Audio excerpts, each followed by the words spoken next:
गोपीजन वल्लभ गिरिवरधारी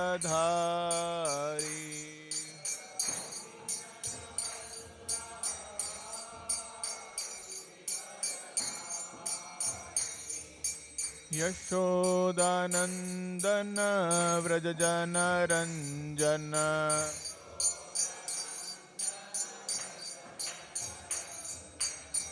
यमुनातीरावनचारी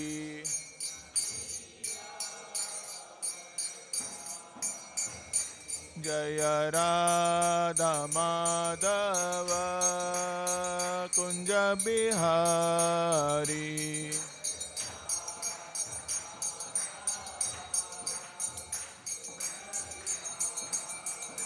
हरे कृष्णा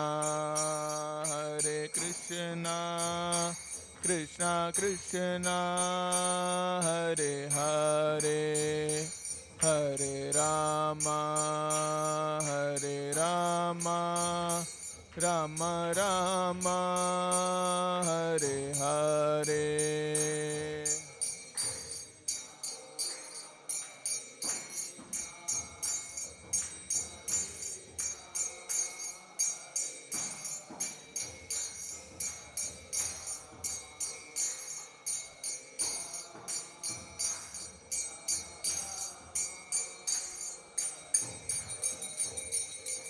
हरे कृष्णा कृष्णा कृष्णा हरे हरे हरे राम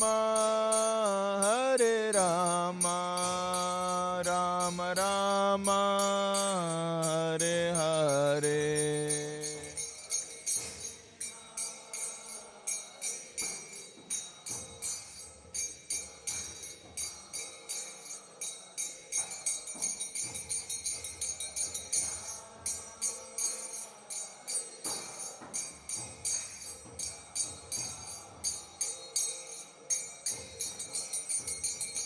हरे कृष्णा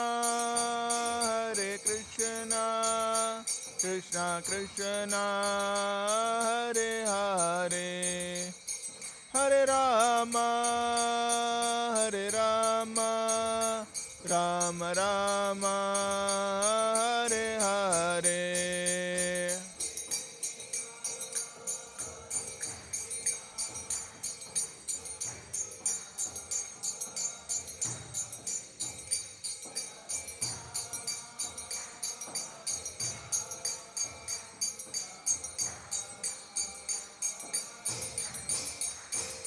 जय कृष्ण रुक्मिणी जय सत्यभामा कृष्ण रुक्मिणी जय सत्यभामा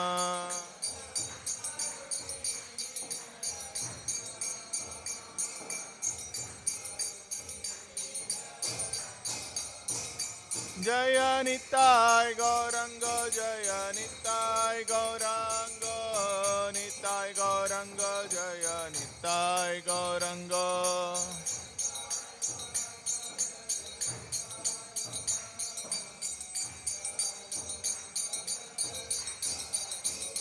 जय जय प्रभुपाद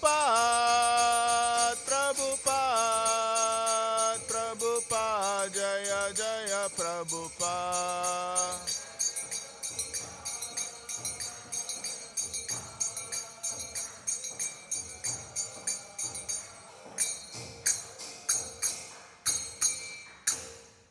ओम विष्णुपाद परमहंस परिव्राजकाचार्य अष्टोत्र शतश्री श्रीमद his divine grace Abhay Charanaravinda Bhaktivedanta स्वामी शील प्रभुपाद की श्रीमद्-भगवद्-गीता की जय। ओम नमो भगवते वासुदेवाय। Reading from Bhagavad Gita as it is, chapter number 3, Karma Yoga, text number 42. इंद्रियाणि पराण्याहुरिन्द्रियेभ्यः परं मनः मनसस्तु परा बुद्धिर्यो बुद्धेः परतस्तु सः. Indriyani, the senses, parani, superior, ahuhu is said, indriyebhyah more than the senses, param, superior, manaha, the mind, manasaha, more than the mind, tu, also, para, superior, buddhihi, intelligence, yaha, one which, buddhehe, more than the intelligence, parataha, superior, tu, but, saha, he. Translation by His Divine Grace, A.C. Bhaktivedanta Swami Srila Prabhupada, Jai Srila Prabhupada. The working senses are superior to dull matter.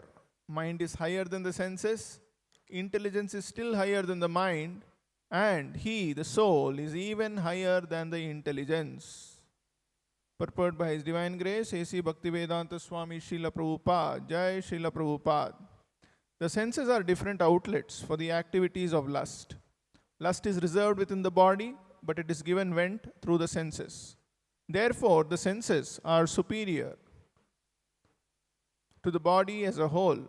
These outlets are not in use when there is superior consciousness or Krishna consciousness.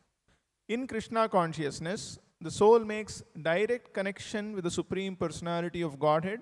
Therefore, the bodily functions as described here ultimately end in the Supreme Soul. Bodily action means the functions of the senses, and stopping the senses means stopping all bodily actions. But since the mind is active, then even though the body may be silent and at rest, the mind will act as it does during dreaming. But above the mind there is the determination of the intelligence, and above the intelligence is the soul proper. If therefore the soul is directly engaged with the Supreme, naturally all other subordinates, namely the intelligence, mind, and the senses, will be automatically engaged. In the Katha Upanishad, there is a passage in which it is said that the objects of sense gratification are superior to the senses, and mind is superior to the sense objects. If therefore the mind is directly engaged in the service of the Lord constantly, then there is no chance of the senses becoming engaged in other ways. This mental attitude has already been explained. If the mind is engaged in the transcendental service of the Lord, there is no chance of its being engaged in the lower propensities. In the Kathopanishad, the soul has been described as Mahan, the great. Therefore, the soul is above all, namely the sense objects, the senses, the mind, and the intelligence.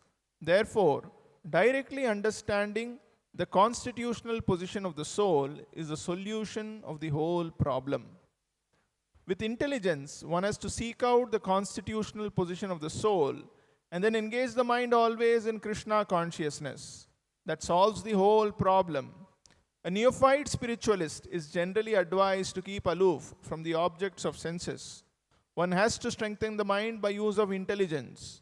If by intelligence one engages one's mind in Krishna consciousness, by complete surrender unto the Supreme Personality of Godhead, then automatically the mind becomes stronger. And even though the senses are very strong like serpents, they will no more be effective than serpents with broken fangs.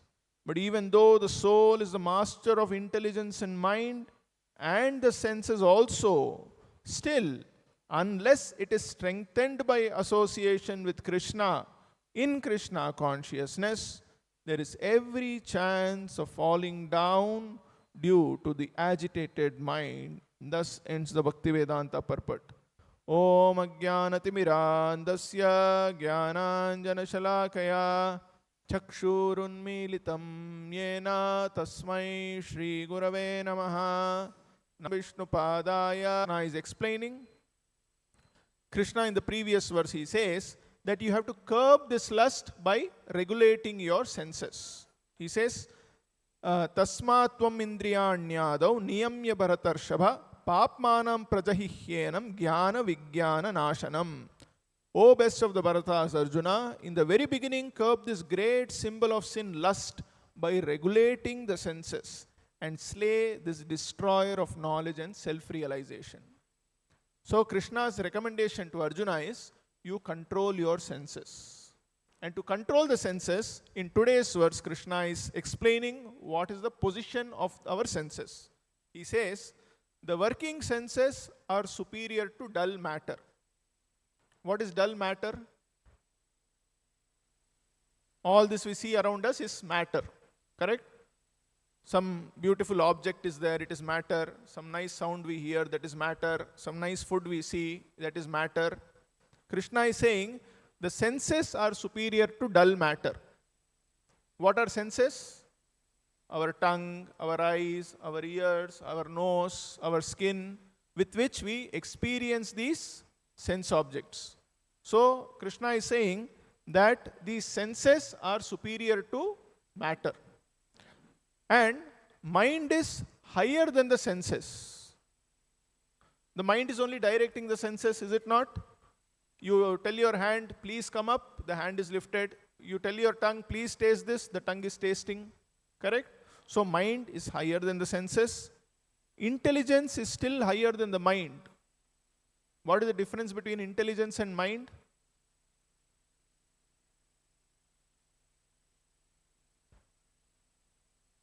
Mind directs, intelligence discriminates. Intelligence makes choices, whether I should do this, whether I should not do this. And based on that, the mind directs the senses. This is what intelligence does. And the soul, he is even higher than the intelligence. Soul means the person within this body. We are not this body, we are the soul. This is the first teaching of Bhagavad-Gita. But because we have forgotten this, what is happening? We are overcome by lust. The senses, even though we are superior to our senses, we are superior to our mind, we are superior to our intelligence, we have given away the power of attorney to the senses. Therefore, what is happening? The senses are dictating to the mind. Oh, some nice food stuff is there, I want to eat that. Mind says, okay. The intelligence is forgetting to think whether this is good for me, not good for me. And we are therefore completely out of control. The intelligence is not in our control, mind is not even in control, and senses are also not in our control. So Krishna is telling, if you want to overcome lust, which is making you perform sinful activities even without you wanting to commit it, then you learn to control your senses. And if we have to control our senses, we have to control our mind. And if we have to control our mind, we have to train our intelligence. So, if you see in the Vedic culture, there are several sages who have understood this. They understood that I am not this body, I have to control my senses, my soul is superior to intelligence, therefore I have to apply my intelligence properly, I have to control their mind. And therefore, to control their senses, what would they do? They would leave this world.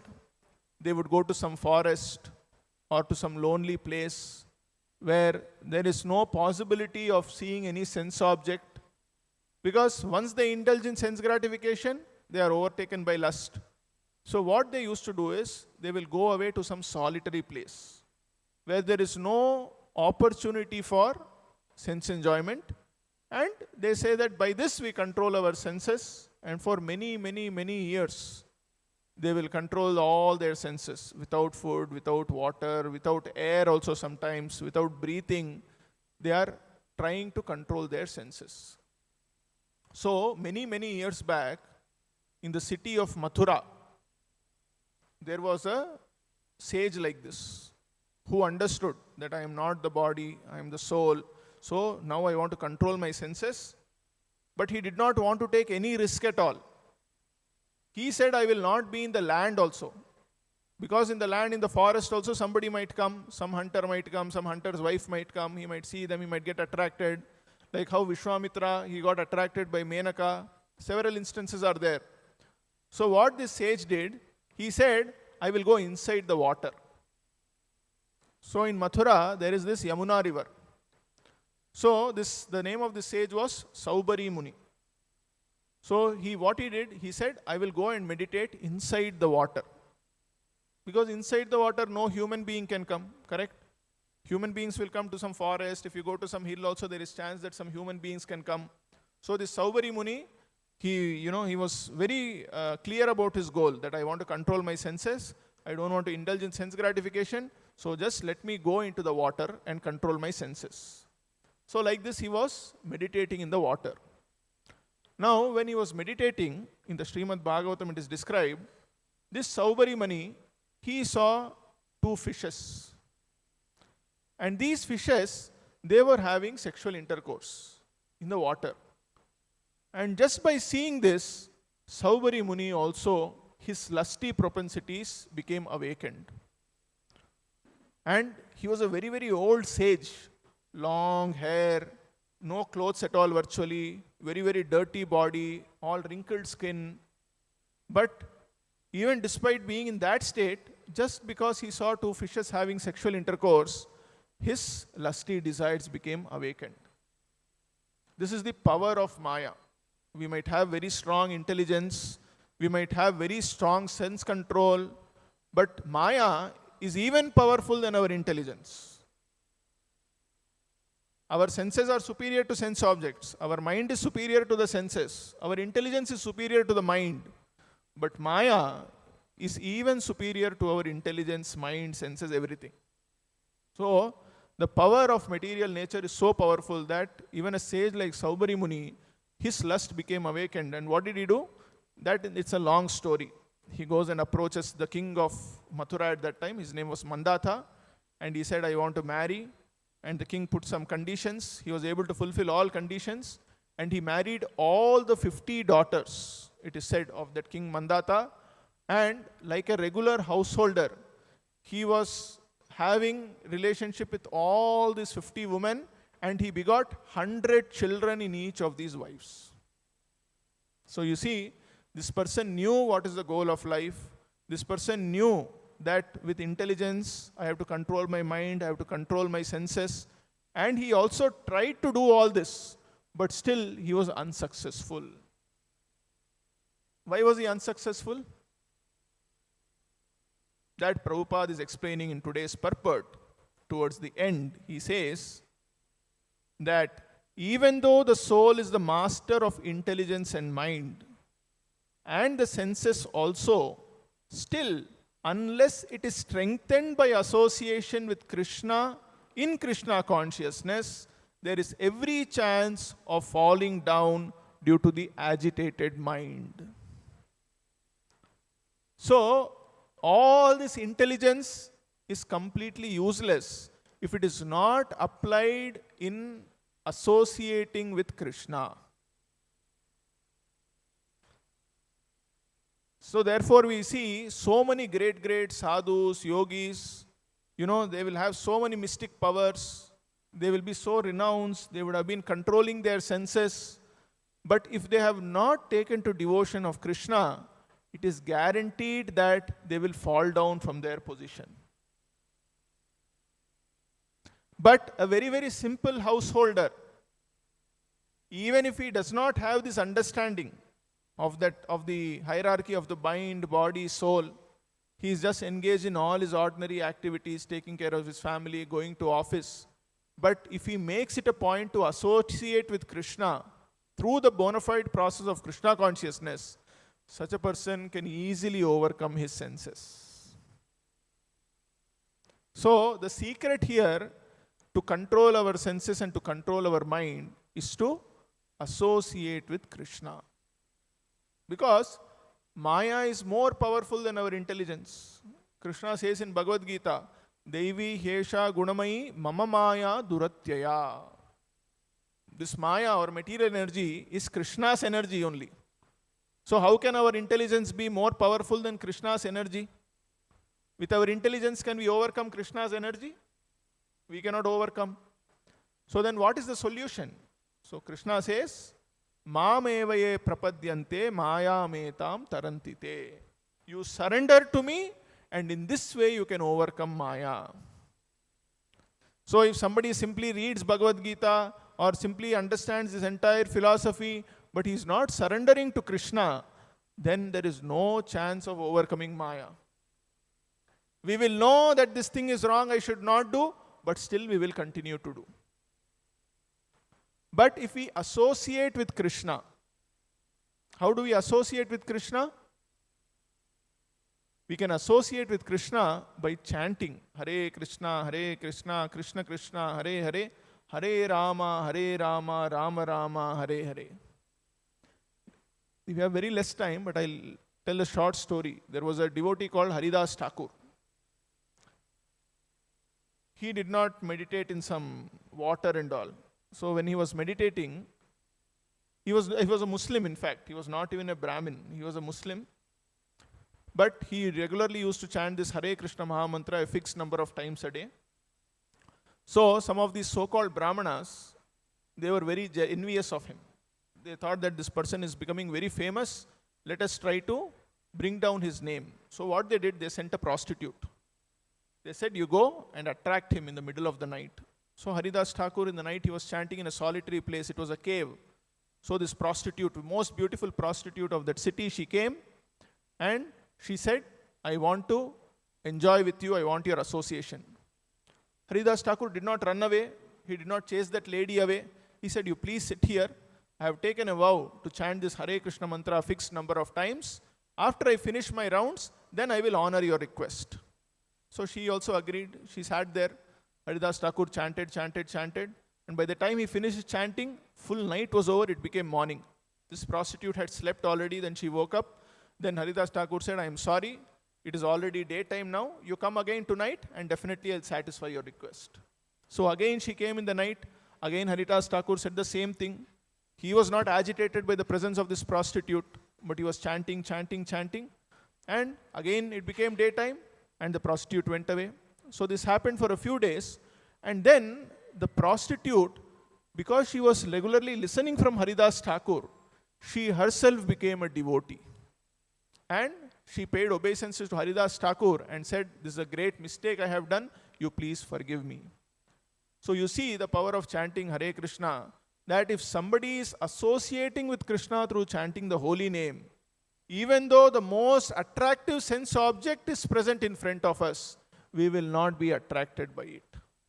But you might know all the signs that, this is bad for me, this is the hierarchy, mind, body, soul. But if we are not surrendered to Krishna, if we are not associating with Krishna, we will definitely be overcome by these lustful propensities.